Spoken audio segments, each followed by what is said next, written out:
Ciņi latviski Sinese Roze. Esiet sveicināti! Labrīt, jūlija 2. sestdienā. Вроде бы в июле нет официальных праздников, но, судя по нашей теме, есть другие праздники. Jā, tieši tā. Vasarā tiek svinēti pilsētu svētki un arī jūras svētki, jeb zvejnieku svētki.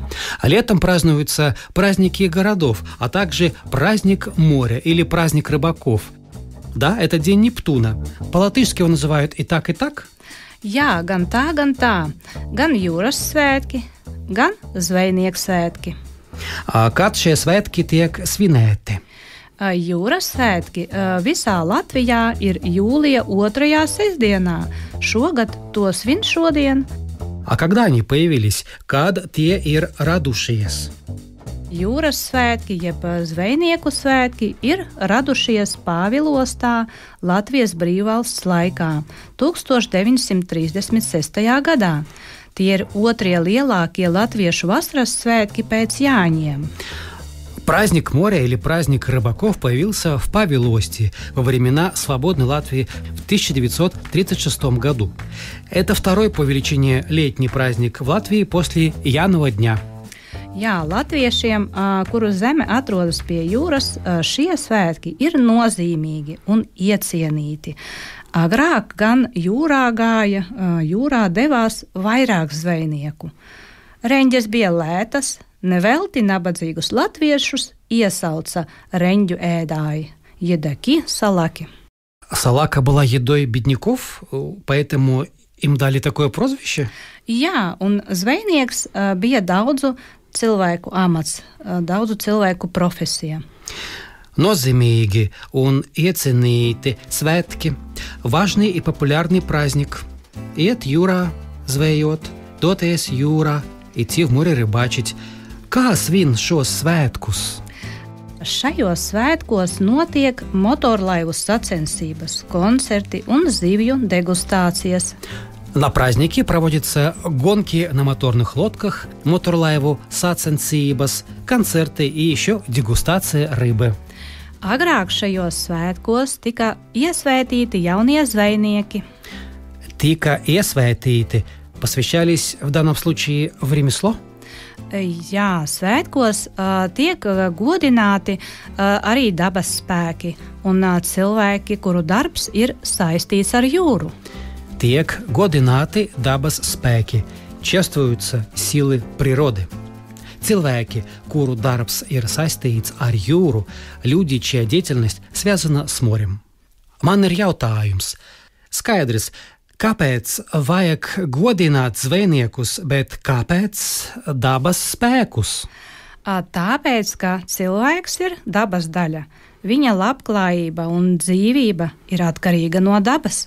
Jā, es tam piekrītu. Мы esam atkarīgi no dabas. Мы зависим от природы, как бы не хотели себя обезопасить. Вот, например, запасы рыбы в Балтийском море уменьшаются.